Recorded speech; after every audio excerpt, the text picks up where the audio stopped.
കഴിഞ്ഞ ദിവസം കശ്മീരിൽ സുരക്ഷാ സേന നടത്തിയ ഓപ്പറേഷൻ മഹാദേവിൽ വധിച്ച 3 പേരും പഹൽഗാമിൽ ആക്രമണം നടത്തിയവരാണെന്ന് സ്ഥിരീകരിച്ച കേന്ദ്ര ആഭ്യന്തരമന്ത്രി അമിത്ഷാ.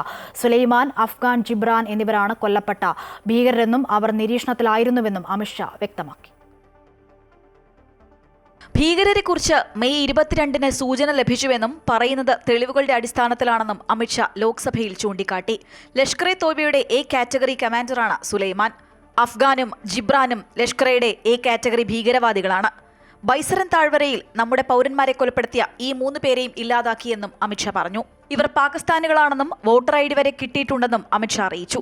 ഇവർ ഉപയോഗിച്ച ആയുധങ്ങൾ ഫോറൻസിക് പരിശോധന നടത്തിയപ്പോൾ പഹൽഗാം ഭീകരാക്രമണത്തിന് ഉപയോഗിച്ച അതേ ആയുധങ്ങളാണെന്ന് കണ്ടെത്തിയെന്നും അമിത്ഷാ വ്യക്തമാക്കി.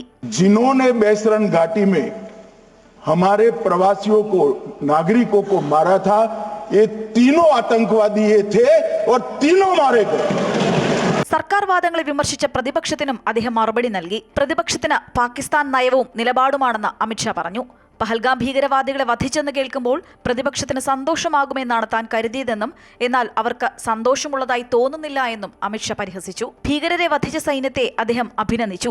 പഹൽഗാം ആക്രമണത്തിന് പിന്നാലെ കൊല്ലപ്പെട്ടവരുടെ കുടുംബാംഗങ്ങളെ സന്ദർശിച്ചുവെന്നും വിവാഹം കഴിഞ്ഞ് വെറും 6 ദിവസത്തിനിപ്പുറം വിധവയായ യുവതിയെ കണ്ട രംഗം ഒരിക്കലും മറക്കാനാകില്ല എന്നും അമിത്ഷാ പറഞ്ഞു. ഓപ്പറേഷൻ സിന്ദൂർ വിഷയത്തിൽ ലോക്സഭയിൽ നടന്ന ചർച്ചയിൽ പങ്കെടുക്കവെയാണ് അമിത്ഷാ ഇക്കാര്യങ്ങൾ വ്യക്തമാക്കിയത്. News desk, Amrita TV.